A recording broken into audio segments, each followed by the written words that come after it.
Welcome, beloved hearts, into the loving embrace of the divine. I would like to invite you to bring your awareness to your heart, where we can truly connect as one. I am Katrina Armstrong, and I stand before you today as a testament to the power of the divine. I embarked on a journey of self-discovery and spiritual growth, all of which has birthed the alchemical movement that is Divinity in Action, that I am ecstatic to share with you here. Allow us to guide you through the wisdom of our esteemed leaders and uncover the secrets of the universe to unlock your true potential, as I had done in my life when I embraced the Christ consciousness and ascended into higher expressions of my soul potential. I'll share with you the teachings and wisdom that have helped me to transcend from my earthly bounds and realize the true expression of my soul. I'll be joined by some of the most compassionate and authentic spiritual leaders worldwide who also experience divinity in action. Allow us to share our insights and experiences. I invite you to join me on this journey of self-discovery and spiritual growth. Together we'll break free from past programming and conditioning and fully embrace our true selves. Join me in welcoming Acacia Lawson. She is an author, oil painter, and divine union guide. Truly an embodiment of love. After her successful 11-year career in New York City, that included her being diagnosed with severe anxiety and depression, she heeded the call of her higher self to embrace her spiritual gifts and make drastic changes, which led her to travel worldwide, where she was building up businesses and living abroad. Acacia focused on her own healing and inner divine union. And through that inner work, she met her wonderful husband. She is currently assisting leaders in writing, editing, and publishing their books and spearheads the Book Finishers online groups. Acacia also guides women into their inner divine union and aligning to their physical divine partner on this beautiful planet. She lives in Glasgow with her husband and is about to launch her second book, Daily Doses of Inspiration, Volume 1 for Spiritual Seekers. She is going to light up our time together with the topic of love. Wow, how miraculous and beautiful it is to have you here with us, Acacia, to really lean into this topic of love, self-love, the frequency of love, and how we're not meant to be alone. What a powerful time to be speaking about this and to be really leaning into what is love? How do we find this love? And I know that there's so many ideas of it, and you being such a powerful beacon of love, I'm honored to have you here to share with us about this. Yes, thank you for having me on here. So excited. Such a wonder, just preparing for us coming together, the whole space was filling up with this beautiful energy, and it felt so pure and it felt so inviting. So I can sense that what you're sharing with us is going to take us into that each one of us here in Divinity in Action, we're going to get to feel that. And it brings this sense of remembrance for me. Is this common when you speak about the frequency of love? Yes, when I go into the frequency of love, it's something that I experience every day, so I feel it. So when I'm speaking with others and when I have clients and things, it just comes forward and it comes through and they're able to tap into it. They're able to hold on to it and really experience it in a way that most of them haven't ever experienced before. And, because in society, we have a different way of looking at love. Everybody says, I love you. I love you. I love you. It's everywhere. But to really hold that frequency of love, most people in a non-judgmental space and you are free to be who you are, it removes so many layers very quickly. And that's the space that I hold for my clients, for people. Whoa, what I'm hearing from you is that this is something that you're always in. And it brings this curiosity of how do we remain? I get a sense of like people can touch this and maybe be in it for a period of time, or maybe they go into it and then come out of it. So how is it? How do we maintain that? How do we sustain that in our lives? So I like to ask people, the first thing I ask is, do you feel gratitude, right? Because if you feel gratitude, do you feel thankful for the little things and the big things? And then when you're able to really feel gratitude, you start to feel love. You start to feel love for yourself. You feel love for the planet. You feel love for other beings, other people. And that's that frequency. You can start to identify it if you can feel the gratitude feeling as well. And so I like to ask people, do you feel gratitude? Do you have gratitude? And then do you have gratitude for yourself? And then when you start to really feel that, they can feel the love start to expand and start to just feel it in their bones and their whole system. Wow. Yeah. What I'm hearing and feeling and in my experience, just being able to find gratitude. And a lot of times when we're in a place where we're feeling heavy or we're feeling like, oh, this is happening, or emotions are arising, remembering that there is so many things that we can be grateful for, and bringing the attention, even to the smallest things. So on this journey of, what I'm seeing as becoming love, this experience that you're sharing with me I'm experiencing, I should say, you being love, being this emanation of love, and seeing that that's possible. Even if I can imagine that you have things that come up in your life, and I'm wondering, when things arise for you, how is it that you navigate that and maintain that knowing? And I know you shared gratitude, and I can feel that would bring you back. But when like the big things come forward, big thing. yeah. Yeah. So that's what I'd love that when something really big happens, and we have this in our lives all the time, it's not, we can plan as much as we want and strategize and have a routine and all this, but there's still life that happens to us because we're humans. And what I like to do is I like to ground myself. So I get back into a meditative state and go talk to my higher self. And so this helps me take a more eagle-eyed view of what's actually happening in the moment. And if you can't get into a meditative state, or, it's that deep breathing and putting your hand on your heart and saying, what does my heart need right now? And what do I need to see in this situation? Because we're always learning lessons, and the lessons are always for our highest good. And so we just have to get back in that place where this isn't happening to me to punish me. This is happening for my growth. And that's where I've started twisting or, just flipping the mindset of saying, this is for my highest good. And I'm still going to feel this love vibration because I don't want you to knock me off my vibration, whatever this experience is.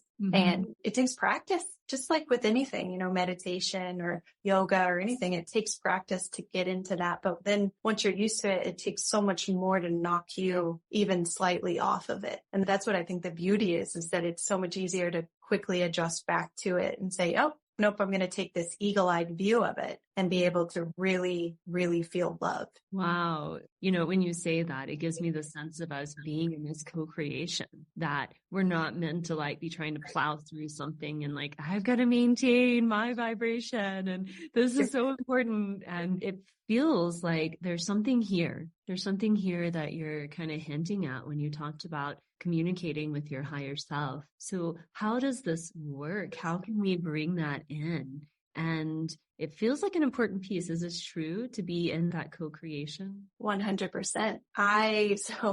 I talk about my higher self with everybody, and I really love to incorporate it into my practices with clients, because when you can actually commune with your higher self, which is sometimes hard, we have our ego going, you need to do this, you need to do that, you need to do this all day long. And so to get back into that state of love, sometimes we really do have to go put ourselves in a dark room and meditate and just say, I'm going to listen to my higher self. And that co-creation with your higher self, saying, should I be working with this person? Should I be working on this project? should I be doing this? Just having a list of questions for your higher self, because your higher self wants to keep you on that higher timeline and that higher frequency for the highest good of all. But to get there, it just takes practice to get there, where you're just communicating with your higher self and understanding the bigger picture, because she or he will remind you, this is part of your mission. This is part of your soul plan. And this is one of those steps to get there, or that's going to take you further from your mission. Don't do that. So it's this communication allows for the co-creation for the highest good of all, which is just beautiful. I mean, it just helps you stay focused on your soul mission. And I love it. I can't, recommend it enough that talking to your higher self is the way forward. Just keep doing it. Wow. So when you say this frequency, this higher timeline, you get this feeling of love being that place where you can fully open and be who you are. That's what I feel in your words there. And when I look at this co-creation, it gives me the sense of like, oh, I'm not alone. I'm not here trying to figure it out all by myself. And, I can imagine that, or what you're telling me is that we want to be able to strengthen that connection. So how do you recommend us do that? How do we strengthen that connection so we don't feel alone, so we have that guidance? Yeah. So I always start with a simple practice. Most people, if you can meditate, it's very easy, but a guided practice, maybe thinking about a place that you enjoy going to. I usually say nature, or maybe it's a small cottage or a log cabin or something, just somewhere you can envision yourself walking towards. And then you walk towards that place and you open the door or you step out onto the beach and you feel the sand underneath your feet.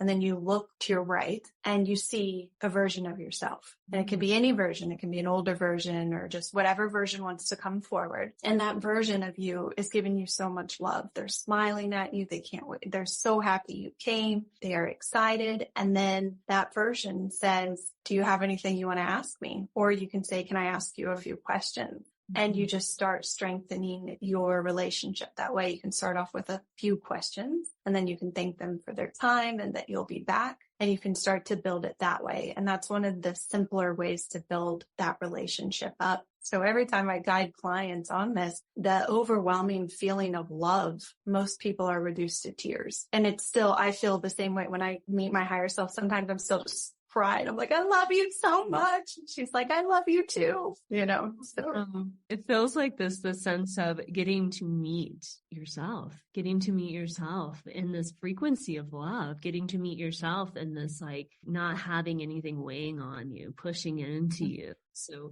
it's like this connection feels so important with sustaining and being able to know, which choices and which steps, as you were speaking earlier, that, you can be in communication here. So I'm hearing that the first step is really meeting that. And I can imagine that, or I know within my being that this is an important piece, is to have that connection yourself so you can connect with others. Because I know that you're powerful and truly insightful and have experienced a real embodiment of what it's like to be in divine union, with another. And I know there's such a strong longing for that. And I can feel that. I can feel that in the field here within Divinity in Action, with the hearts that are present. And that knowing of, wow, I want to walk with someone else, whether that is in partnership or with family, with soul family, with really being in a place of resonance where we can feel and see each other. So I'm curious, is this the first step to that? And is there any other steps that you can share with us so that we can begin to be in this frequency of love, to be in connection so we're not alone? Yes, definitely. So I say that this is one of the first steps, right? It was when you start to really connect with yourself, your true self, your higher self, however you refer to it.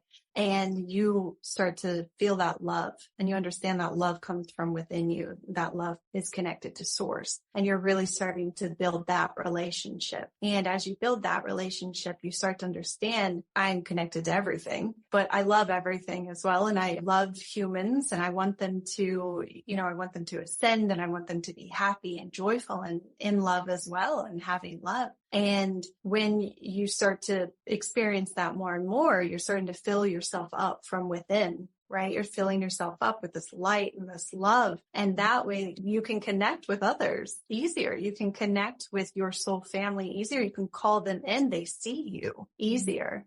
And then you start to share that love. And within divine union, it's the same thing. You become that beacon because you're loving yourself on such a high frequency. Your person wants to love you as much as you love yourself. And so they start to feel that vibration and they come towards you. And it's just, I mean, it's attraction, it's the law of attraction. It's the vibration.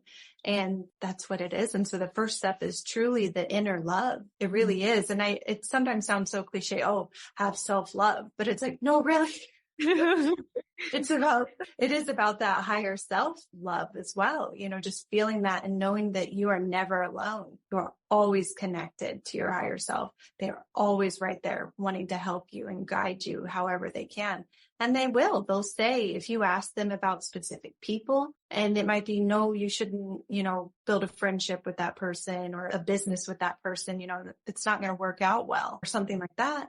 But if you go over here, there's actually somebody that's a part of your soul family that you're supposed to build that business with or you're in divine union with. Wow. When you speak about self-love, and I can feel the expansion, that offers. And I'm hearing that, it starts to attract because there are laws to this universe, and the law of attraction is one of those. And when I tune into that, the thing that kept coming up, or what I kept hearing, is how we abandon ourselves. Yeah. And wow, I'm just curious, is that something that you find when you're working with others that, maybe they're been on their path for a while and they're creating and they're doing things in the world and supporting other people? I'm just curious if there is a theme of abandonment, like abandoning oneself, maybe to be in belonging or, be in connection or to be creating, and how this impacts us, how it takes us really out of that frequency. Yeah, I find this a lot. And I do work with a lot of women leaders, and they've thrown all of their energy into their work, into their creation, into their kids, whatever they, if it's a business or it's a physical business, whatever it is. And they've kind of just said, I don't need to think about, divine union or love or any of that, that will just show up. And it's kind of, they've shut themselves off from that part of the experience. And everything that I've tapped into, it says we're not meant to be alone here. We're not meant to be doing this on our own. We are meant to have our soul family and our soul tribe and all of this around us and these unions and everything else. We're meant to have this joy and this love, but this abandonment wound, it's not even all the time from ourselves. It's also from society. The society isolates you, and they want you to be isolated from a young age so that you think that you're better off alone, or you think that you're better doing it on your own. But the most impactful way that you will make real change is by building with others.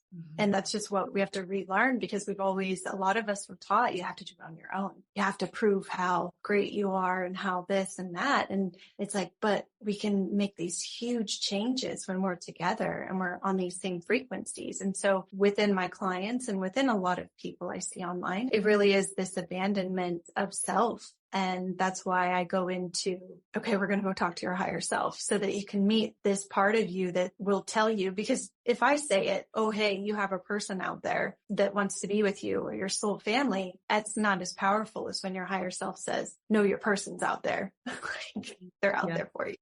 I get this sense of being connected to the higher self and the frequency of love, and what I've been feeling that's been here in the container that you're exuding so beautifully and powerfully for all of us to feel, this invitation of returning back to that and how that lights it up in us. Almost, I get this sense of like truth becomes known to us, or like, wow, how could we, move in a direction that doesn't align to that, even though we do, even though we find ourselves in situations, but it almost feels like a home within kind of feeling. Yes, exactly. It is your home within, and it's always your place that you go to. And, you really are able to sift through, well, what's real and what's just the ego, or what's a trigger, or what's this, what's that, like what's real, what are my real emotions here, and how do I really feel in a situation? And it's going back to your true self, and it's centering in that. And most of us have gotten far, and I was this way as well. I have gotten so far into my business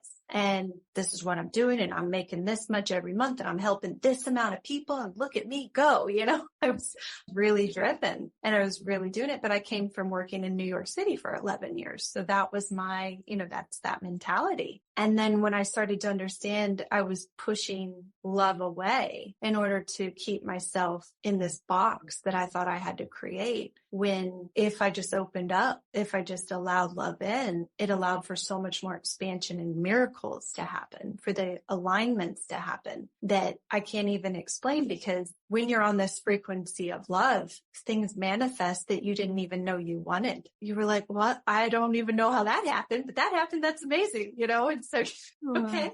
Wow, I'm really loving this feeling. As a highly sensitive being, being here in this space with you, just this feeling of, wow, almost like a stream, like something that I can be in tune with, that I can be moving and creating what I see as creating from. And that's my experience with it, the frequency of love and, this possibility of that being a default for it, that being and as you were speaking, I was really tuning into this, like these words of like how we sabotage ourselves, like, oh yeah, I have this frequency of love and I feel this, but maybe a part of us feels like, oh, I'm not worthy of that. So we kind of step out of that stream, and this game that we play with ourselves. And I'm curious, how do we sustain that? How do we strengthen that? I know the connection to the higher self. Is there any practices that we can do to maintain that stream or that connection so we can create from it? Because it sounds like it's magical that things manifest and come into our lives.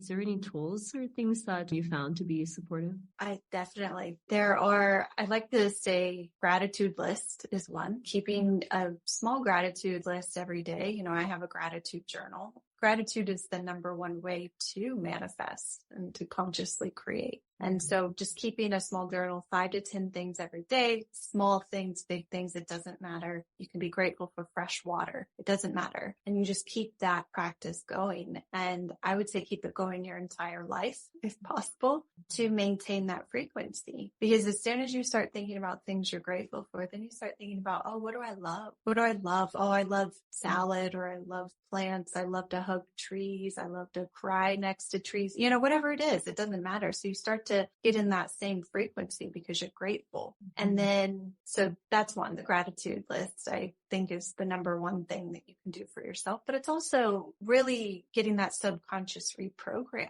So it's, I am happy, grateful, thankful. Now that, what do you want from your heart? What do you want this year? What do you want next year? What do you want in 3 years? And really starting to think in those terms. I'm happy, grateful, thankful now that I am with my partner, or, my lifelong partner. I'm with my coworker or my best friend, and she and we have a business together. Whatever it is, it doesn't matter. It's just to start putting that in your brain so that your brain starts to understand, I am worthy for this.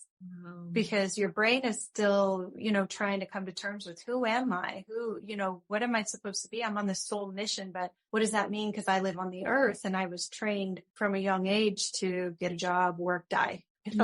So it's that retraining of the brain that, we can create these magical lives, but how can we do that? And we have to start feeding it. Well, all of a sudden, I'm just really being taken into, I know that you have an impeccable and amazing way of supporting people with bringing their book out of them, being able to help them tune into that. And I've experienced that with you, and I feel really blessed to get to feel that. So it brings me to like, wow, when we're in this frequency of love, when we're anchored in that gratitude, when we're feeding that, how does this touch our gifts? How do our gifts come out of that? Your gifts come alive. Your gifts come alive because they start to have the room to grow. They have the room to breathe now.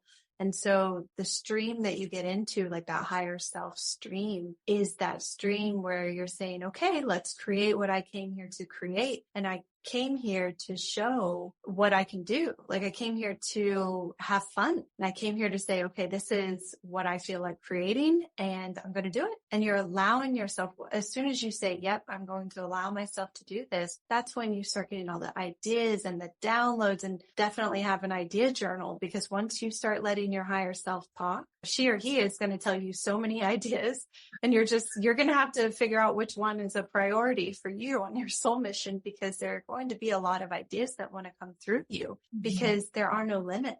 We're the only ones that limit ourselves. And so when you're in that frequency of love, creations start to happen easier. They're more aligned. And you start to see, I don't want to say fruits of your labor, but you start to see yourself finishing these projects and them taking on a life of their own.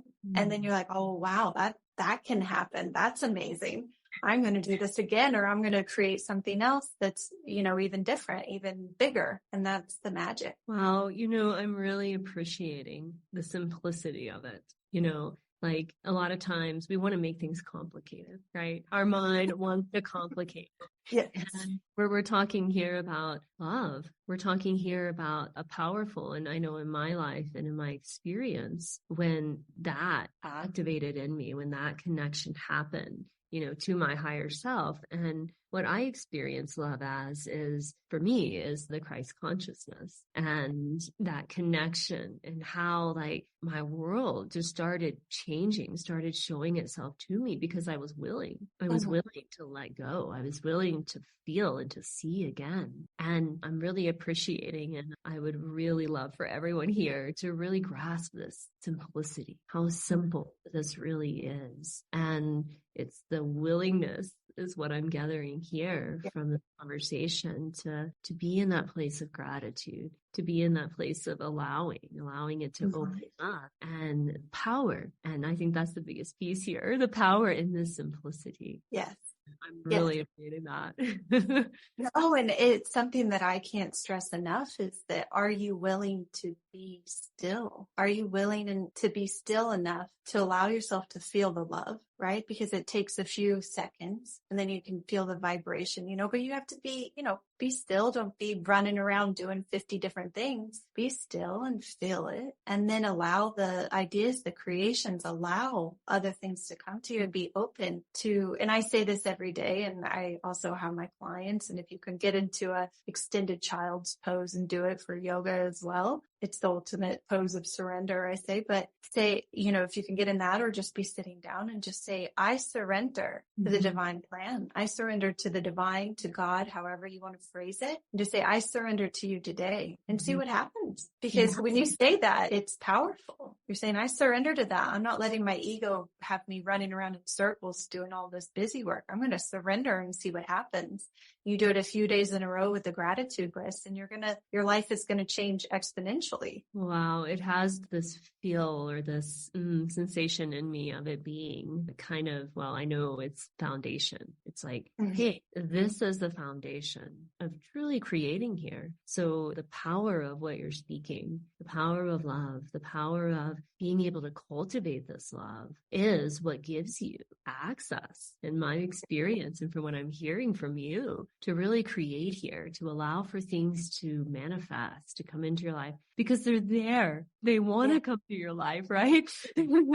They do. They want to come to you, and they want to, get gifts, like you get given things, and it's just the abundance that is there everywhere for us. But can we even see the small things that we already have? Can we even be appreciative of what's going on? And can we love this thing? Can we love ourselves first? And this amazing body that you get that tells you when you're sick, and it can heal itself, and it can do all of these things. Like, do you love that first? And then can you love other things? Can you love trees and the rivers and the earth and the food that you have, because it sustains you, and so when you start getting into that frequency, you start really feeling that, then you're able to really start to feel all of the frequencies that you're supposed, the love and the connection to source and all of it. And I tell this because people will say, oh, I've been off the last month or two. And I say, oh, okay. Have you done your gratitude list lately?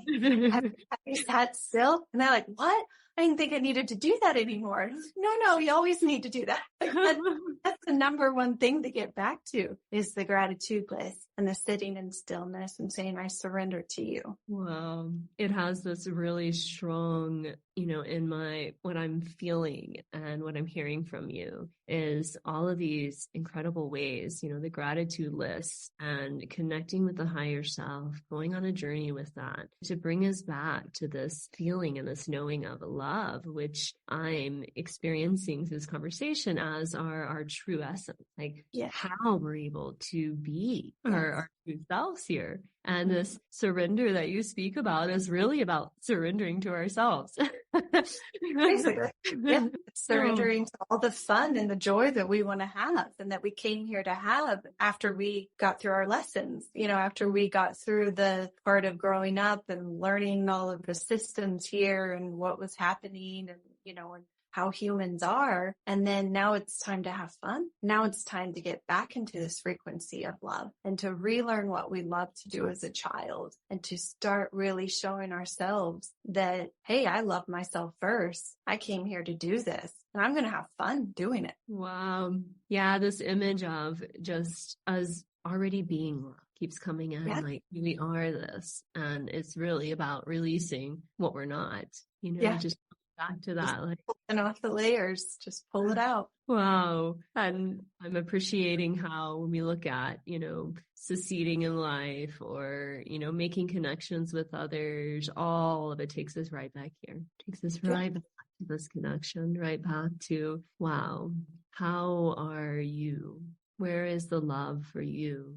Where is the love for what your experience is? So it feels, as I said, it feels simple, but in my experience, when we lose connection to that, we can be creating so far off from who we are. And then we find ourselves unhappy. That joy in our life disappears. We find ourselves connected to people that don't really honor who we are. So it's a fun game. It sounds like that we're playing with ourselves. And I love that you brought us tools to bring us back to us, to bring us back to love, to bring us back to that very important foundational piece. And something that I've noticed working with people, in quantum realms or in these higher multidimensional levels is it's always foundation, like somewhere in the foundation, which comes back to where is the love? Where is that connection?